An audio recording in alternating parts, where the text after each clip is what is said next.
Debentures. तो आज हम डिबेंचर को पढ़ते हैं। कंपनीज एक्ट 2017 में डिबेंचर क्या है।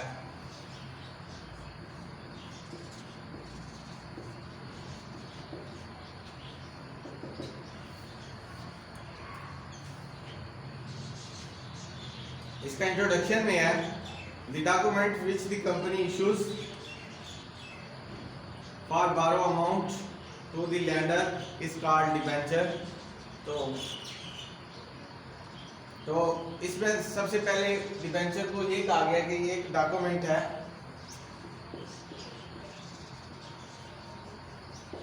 डिबेंचर जो है एक डॉक्यूमेंट है जिसके जरिए से हमने लोगों से रकम उधार लेनी होती है। कंपनी से किसी भी बैंक से उधार रकम लेने के लिए एक डॉक्यूमेंट तैयार करते हैं जिसको डिबेंचर का नाम दिया गया है।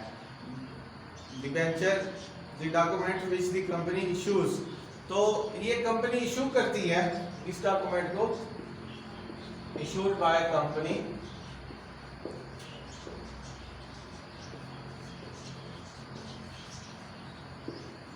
To lend amount.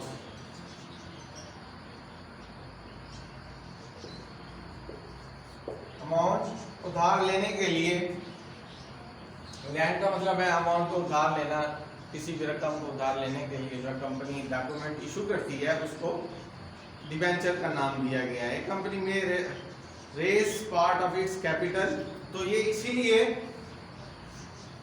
ये डॉक्यूमेंट तैयार किया जाता है ताकि वो अपना कैपिटल जो है रेस कर सके। इसका बेसिक मकसद जो है raise the capital of the company,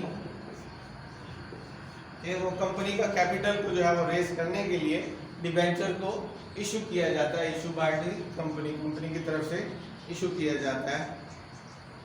तो ये शॉर्ट टर्म फाइनेंस भी होता है और लॉन्ग टर्म भी होते हैं। तो किसी को 5 साल के लिए इशू करके देते हैं, किसी को 1 साल के लिए या 6 मंथ के लिए इशू करके देते हैं। ये डिबेंचर है हमारी कंपनी के, अगर ये आप रखेंगे और हमें इसके ऊपर अमाउंट देंगे तो हमारी कंपनी का कैपिटल बढ़ेगा और इस तरह कंपनी अगर लॉस में जा रही है वो प्रॉफिट में जाएगी। तो ये इसका इंट्रोडक्शन था कि अच्छा, इसके अंदर it contains a contract for repayment. तो ये कॉन्ट्रैक्ट भी रखता है, ये डॉक्यूमेंट जो है डिबेंचर जो है ये किस्म का कॉन्ट्रैक्ट है, कॉन्ट्रैक्ट फॉर रीपेमेंट है।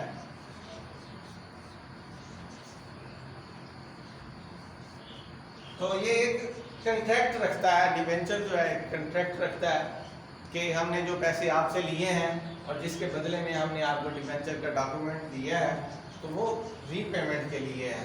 तो ये इसका छोटा सा इंट्रोडक्शन था कि डिबेंचर क्या है। डिबेंचर बेसिकली एक डॉक्यूमेंट है जो कंपनी इशू करती है borrowed amount to the lender, तो रकम उधार लेने के लिए लैंडर से, किसी भी कंपनी और उससे बैंक से या किसी भी मालियाती इदारे से जो है वो रकम उठाने के लिए, लेने के लिए उनको डिबेंचर दिए जाते हैं और उनसे अमाउंट ली जाती है। और ये कंपनी के कैपिटल को बढ़ाने के लिए इस तरह किया जाता है जब पता चले कंपनी को कि उसकी कंपनी को लॉस में जा रही है और उसको कैपिटल की ज़रूरत है, तो इस तरह के डिबेंचर्स इशू करते हैं। अब इसके मीनिंग्स हैं, ये इसका छोटा सा इंट्रोडक्शन था डिबेंचर का। अब इसके मीनिंग्स हैं,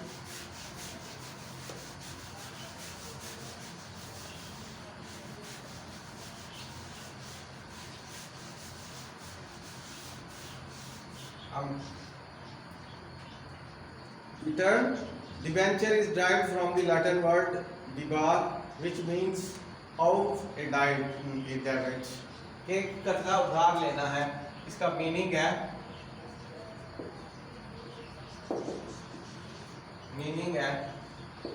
ऑफ द डेबिट, कर्जा उधार लेना है।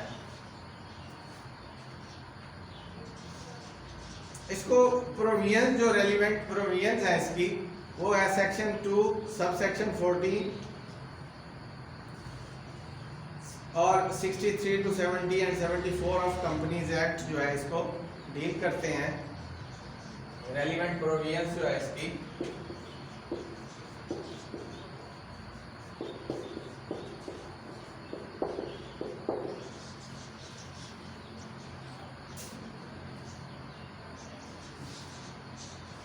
इसकी रेलिवेंट प्रोविजंस है section 2 sub section 24, section 2 sub section 24। तो ये इसको डील करती हैं और इसके साथ section 63 to 70 and 74 of companies act जो है इसको डील करते हैं। इसकी एक और डेफिनेशन उन्होंने बताई है। डिबेंचर मींस, ये एक्सफोर्ड डिक्शनरी की मीनिंग है। Debenture means certificate. डिबेंचर को जो हम डॉक्यूमेंट्स इंट्रोडक्शन में कहा गया, उन्होंने इसको सर्टिफिकेट भी कहा है।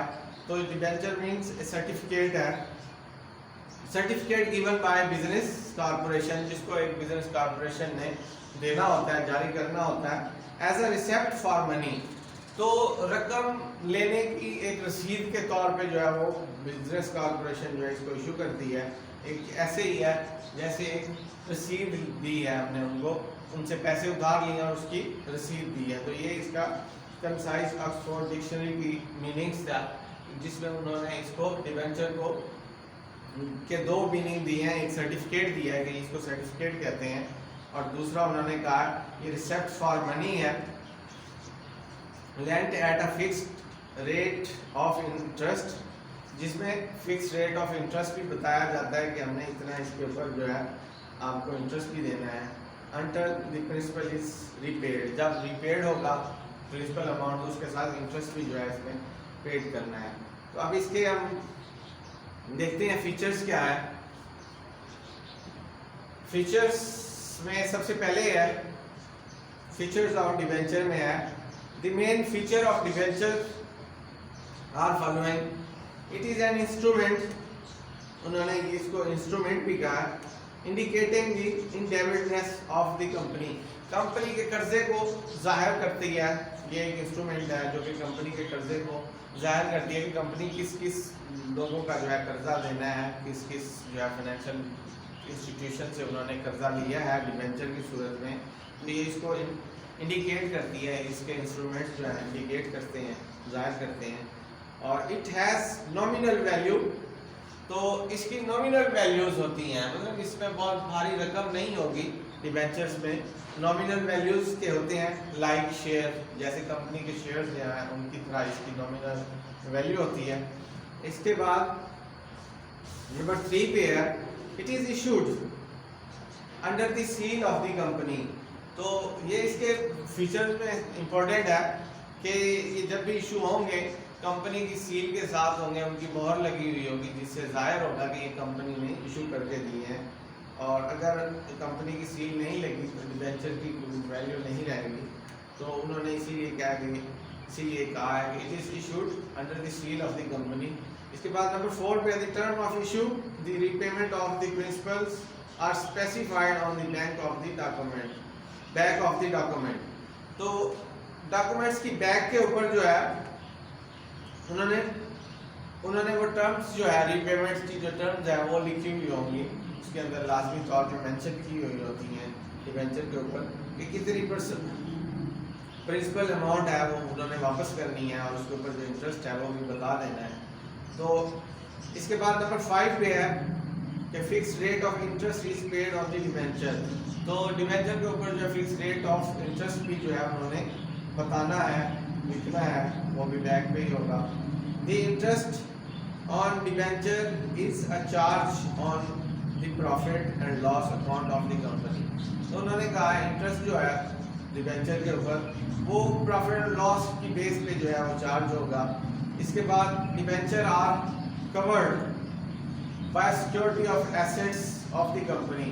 तो डिबेंचर्स को कवर्ड किया जाता है कंपनी के एसेट्स से, कि अगर जो है हम किसी भी लॉस की सूरत में हम कंपनी के एसेट्स को सेल करेंगे और उसके बाद जो है उसको पैसे देंगे, तो वो उसको इसीलिए कवर्ड करते हैं कि कंपनी के एसेट्स जो भी होंगे हम उसमें से भी निकाल के दे सकते हैं पैसे, तो उसको एज ए सिक्योरिटी जो है कवर्ड किया गया डिबेंचर को। ये इसके फीचर्स थे 1 से 7 तक। अब हम देखते हैं इसकी काइंड्स के क्या है, इसकी काइंड्स जो है वो कितनी है और क्या है।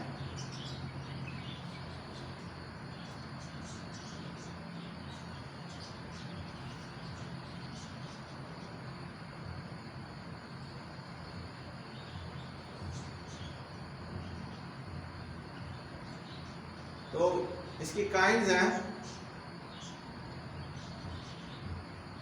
डिबेंचर्स की काइंड्स हैं।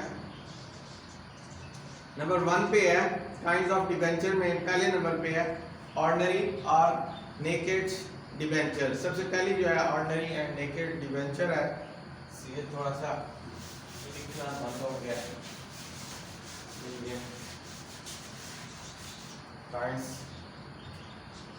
अच्छा, नंबर 1 पे है ऑर्डिनरी।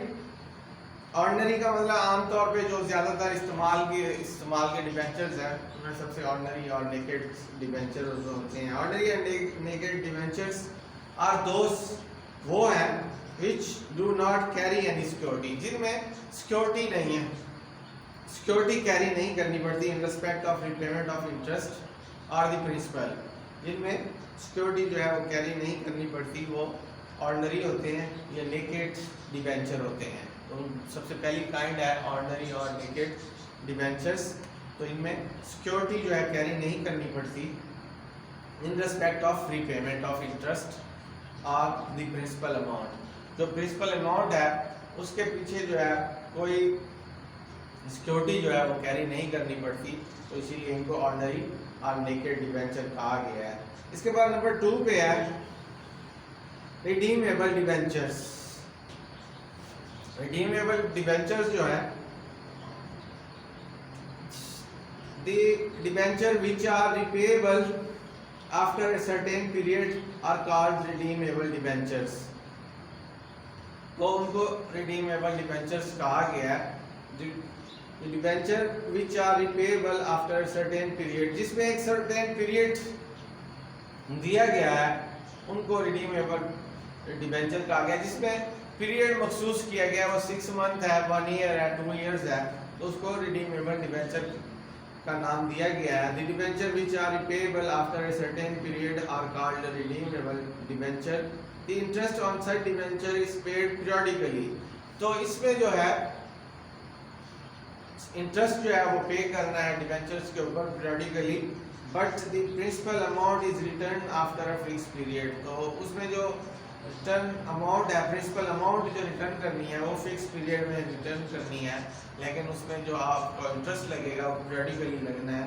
तो ये इसका दूसरी काइंड है रिडीमेबल डिबेंचर की। इसके बाद नंबर 3 पे है mortgage debenture. Mortgage debenture is one which is secured by a mortgage on the real property of the company, जिसमें रियल प्रॉपर्टी जो है सिक्योरिटी के तौर पे दी गई है उस फाइनेंशियल इंस्टीट्यूशन को, और उनको जो है डिबेंचर दिए गए हैं या डिबेंचर के तहत जो है उनका उन्होंने प्रॉपर्टी जो है उनकी मॉर्गेज कर ली है, तो इसको मॉर्गेज डिबेंचर का नाम दिया गया है। Mortgage debenture is one which is secured by A mortgage on the real property of the company, जिसमें मॉर्गेज के तौर पर उन्होंने अपनी प्रॉपर्टी, कंपनी ने अपनी प्रॉपर्टी जो है उस इदारे को दे दी है कि ये मॉर्गेज के तौर पे हमारी प्रॉपर्टी ले लें और हमें इस डिबेंचर्स के बदले में जो है हमें पेमेंट करें। If the company fails to repay the borrow amount, तो इसमें वही कंडीशंस हैं जो मॉर्गेज में होती हैं, मॉर्गेज डील्स में होती हैं, कि अगर कंपनी फेल हो जाती है उस पेमेंट को रिपे करने में, द बोरो अमाउंट जो उन्होंने उधार रकम ली है उसको रिपे करने में फेल हो जाती है, नाकाम हो जाती है, on a specified period the debenture holders has a right to sell the property and recover the lawn.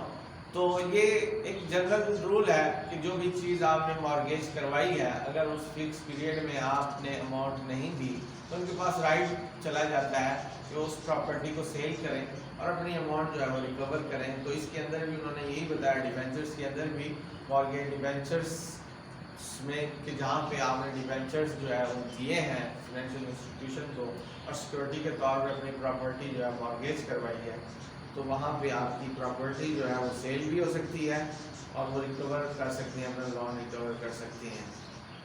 इसके बाद इररिडीमेबल डिबेंचर नंबर 4 पे है इररिडीमेबल डिबेंचर। तो the debenture not repayable during the lifetime of a company are called irredeemable debenture। तो ये है irredeemable debenture. Debentures not repayable during the life time of a company. Life time company के life में जो debenture जो है payable नहीं है उनको इररिडीमेबल डिबेंचर कहा गया है, जो कि किसी खास मौके पे जो है उन्होंने देने हैं, अमाउंट देनी है। वो कंपनी की जब तक जिंदगी है तो वो पे नहीं होना, जो ही कंपनी ख़त्म होगी, कंपनी की टाइम जो है वो ख़त्म होगा तो उन्होंने उसके बाद से जो है वो उन लोगों को पैसे अपने वापस करने हैं प्रॉफिट के साथ, इंटरेस्ट के साथ, जब कंपनी ने अपना बिजनेस कंप्लीट कर लेना है। इसीलिए उन्होंने इररिडीमेबल डिबेंचर्स कहा गया कि ये हमारे डिबेंचर्स हैं, जो ही कंपनी अपना मकसद पूरा करेगी तो ये आपको वापस मिल जाएंगे। तो irredeemable debentures are repayable either at the winding up of the company. तो या तो वो वाइंडिंग अप, या तो कंपनी अपना काम ख़त्म करेगी, या ऑन एनी डिफ़ॉल्ट, तो किसी भी डिफ़ॉल्ट की सूरत में जो है उस सूरत में जो है ये पे होंगे। इररिडीमेबल डिबेंचर्स की अमाउंट जो है वो पे होगी। इसके बाद नंबर 5 पे है registered debenture. Registered debentures are those debenture which are issued in the name of the owner. तो जो कि इशू किए गए हैं ऑनर के नाम से, the name of the owner is written on the face of the bond as well as on the book of the company। तो वो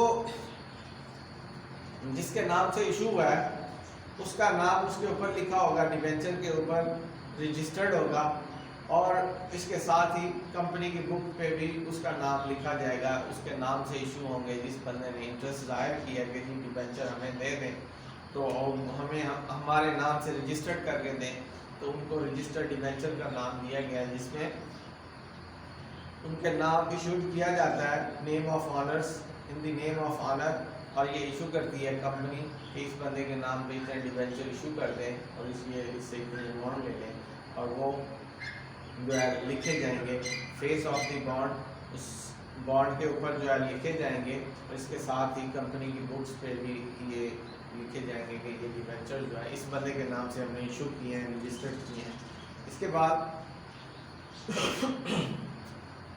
नंबर 6 पे है बैरियर डिबेंचर्स। नंबर 6 पे है debentures payable to bearer are called bearer debentures. Debentures do not show the name of the owner. तो इनको barrier debenture का नाम दिया गया जिसमें उसका नाम, ऑनर का नाम जो है शो नहीं किया गया। जिसके पास है वही कंपनी से कैश करवा सकता है, जब उसका पीरियड फिक्स, जिसमें फिक्स पीरियड मेंशन किया गया कि आप इस डेट को जो है आपका कोई भी बंदा लेके आए, हम उसको उसकी पेमेंट दे देंगे, जो इंटरेस्ट होगा वो भी हम साथ में, जो प्रॉफिट होगा वो भी हम साथ में दे देंगे। तो इसीलिए इसको बैरियर का नाम दिया गया, बैरियर डिबेंचर्स का, कि कोई भी शख्स जिसने वो लिए हैं उसकी आगे औलाद भी उठा के लेके आ सकती है, उसके जो पार्टनर्स हैं वो भी लेके आ सकते हैं कि ये आपकी कंपनी ने हमें डिबेंचर्स इशू किए थे और हमसे इतनी अमाउंट ली थी। तो इसको बैरियर डिबेंचर का नाम दिया गया, जिसमें स्पेसिफाइड पर्सन का नाम नहीं है, लेकिन जिसके पास होगा वो डिबेंचर का सर्टिफिकेट, जिसके पास वो डिबेंचर का डॉक्यूमेंट होगा, वही बंदा उठा के लेके आएगा कंपनी के पास। जब उसका टाइम पीरियड पूरा होगा तो उसको कैश करवा सकता है। तो ये नंबर 6 पे था बैरियर डिबेंचर। इसके बाद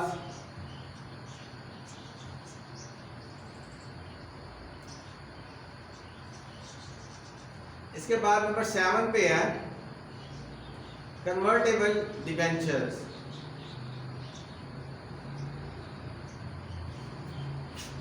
कन्वर्टेबल डिबेंचर्स जो है, the debentures convertible into shares are called convertible debentures। so ऐसे debentures को convertible का नाम दिया गया है। ये भी काइंड है उसकी, नंबर 7 पे इसकी काइंड है डिबेंचर की, जिसमें उन्होंने कहा है कि convertible debentures भी हैं, इशू हो सकते हैं, जिनको शेयर्स के तौर पे जो है कन्वर्ट कर दिया जा सकता है। अगर कंपनी कहती है कि इसको जब भी चाहें आप जो है इसको शेयर्स के तौर पे कन्वर्ट कर सकते हैं, तो उनको कन्वर्टेबल डिबेंचर का नाम दिया गया है।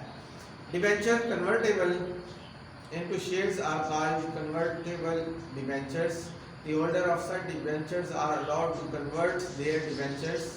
तो इसमें जो होल्डर है जिसने ये वसूल किए हैं सर्टिफिकेट डिबेंचर्स के डॉक्यूमेंट्स जो है डिबेंचर्स के जो है वसूल किए हैं, उसके पास एक ऑप्शन दी गई है कि आप चाहें तो इसको इन डिबेंचर्स को शेयर्स में कन्वर्ट कर सकते हैं with in a specified period, जिसमें स्पेसिफाइड पीरियड भी बताया हुआ होगा कि आप इतने ऐसे में जो है इनको शेयर्स में कन्वर्ट कर सकते हैं। इसके बाद नंबर 8 पे है इक्विपमेंट ट्रस्ट डिबेंचर्स। तो debentures which are issued to raise funds for the purchase of new equipments of a business is called equipment trust debentures. तो ये वो डिबेंचर्स हैं जो कि इशू किए गए हैं अपना फंड्स रेज करने के लिए कि हमने नए इक्विपमेंट्स लेने हैं, कंपनी ने नए इक्विपमेंट्स लेने हैं, purchase of new equipment of a business. तो उनको इसीलिए इशू किया जाता है जब कंपनी को किसी नए इक्विपमेंट्स की ज़रूरत हो बिजनेस में, तो उनको ये भी अलाउ किया गया है कि आप इक्विपमेंट अगर नए चाहते हैं तो आप उसको डिबेंचर्स की सूरत में भी नए ले सकते हैं, उसके ऊपर भी आप जो है डिबेंचर्स दे सकते हैं। तो इनको इक्विपमेंट ट्रस्ट डिबेंचर का नाम दिया गया है कि आपने जो भी नए इक्विपमेंट लेने हैं, आपको ज़रूरत है और आपके पास पैसे नहीं हैं, वो डिबेंचर्स के तौर पे भी ले सकते हैं कि जी हमने इन डिबेंचर्स के ज़रिए से नए इक्विपमेंट लेने हैं। तो इसके लिए आपको debenture equipment trust debentures issue करने होंगे, ये भी उसकी काइंड्स है कि इस तरह के भी आप इशू कर सकते हैं। तो इसके बाद नंबर 9 पे है इनकम डिबेंचर्स।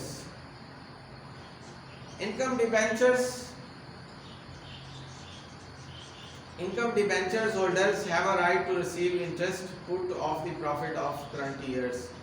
तो इसमें आपको जो प्रॉफिट होगा, जो कंपनी को प्रॉफिट होगा, उसमें से वो जो हिस्सा उस डिबेंचर से निकलेगा, जो उस परसेंटेज के हिसाब से डिबेंचर्स के ऊपर जो परसेंटेज के हिसाब से इंटरेस्ट की परसेंटेज के हिसाब से जो प्रॉफिट आएगा, उसको इनकम के तौर पे उन डिबेंचर्स होल्डर्स को दिया जाएगा जिन्होंने इनकम डिबेंचर्स लिए हुए होते हैं। बाल लोगों के पास पैसे होते हैं और वो चाहते हैं कि हम कंपनी में इन्वेस्ट करें, तो उनको एक ऑप्शन दी जाती है कि आप हमारे डिबेंचर्स ले लें और इसमें जो ही प्रॉफिट होता रहेगा तो हम आपको उसकी जो प्रॉफिट्स रेशो है बतौर इनकम आपको हम देते रहेंगे।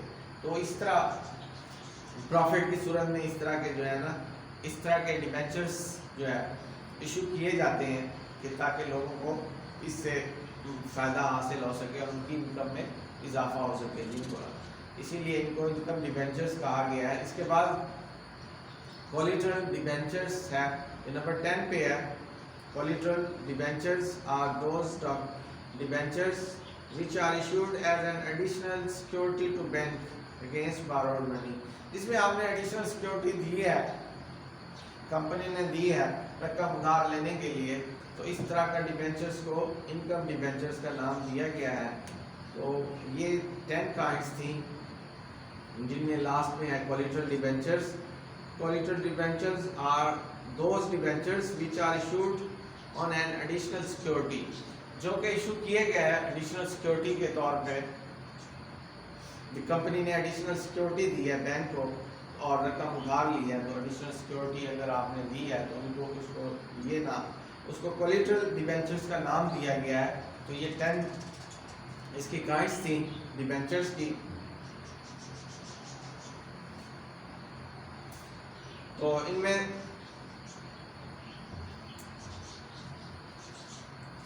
सबसे पहली थी काइंड्स ऑफ डिबेंचर्स में ऑर्डिनरी और नेकेड डिबेंचर, जिसमें आमतौर पे जो है उन्होंने विदाउट सिक्योरिटी का कहा है कि विदाउट सिक्योरिटी जो अभी आप डिबेंचर इशू करते हैं उनको ऑर्डिनरी और नेकेड डिबेंचर्स का नाम दिया गया है। इसके बाद रिडीमेबल डिबेंचर्स है। रिडीमेबल डिबेंचर्स में आफ्टर सर्टेन पीरियड, जिसमें सर्टेन पीरियड दिया गया है उसको रिडीमेबल डिबेंचर्स का नाम दिया गया है। इसके बाद मॉर्गेज डिबेंचर है। मॉर्गेज में आपने अपनी रियल प्रॉपर्टी जो है बैंक को दी है और उससे कर्जा लिया है डिबेंचर्स के तौर पे, उसमें सर्टिफिकेट दिए हैं डिबेंचर्स के और उनसे लोन लिया है। तो वो उसमें वही कंडीशंस होती हैं जो मॉर्गेज में होती हैं। ये नंबर 3 पे था। नंबर 4 पे रिडीमेबल डिबेंचर्स, नंबर 5 पे है रजिस्टर्ड डिबेंचर और नंबर 6 पे है बैरियर डिबेंचर्स। ये काइंड्स हैं 6 की। नंबर 7 पे है कन्वर्टेबल डिबेंचर्स और नंबर 8 पे है इक्विपमेंट ट्रस्ट डिबेंचर्स। नंबर 9 पे थी इनकम डिबेंचर और नंबर 10 पे थी कोलेटरल डिबेंचर्स। तो ये 10 काइंड्स थी जो हमने डिस्कस की हैं इस लेक्चर में। तो हमारा आज का जो टॉपिक है डिबेंचर्स का वो यहीं पे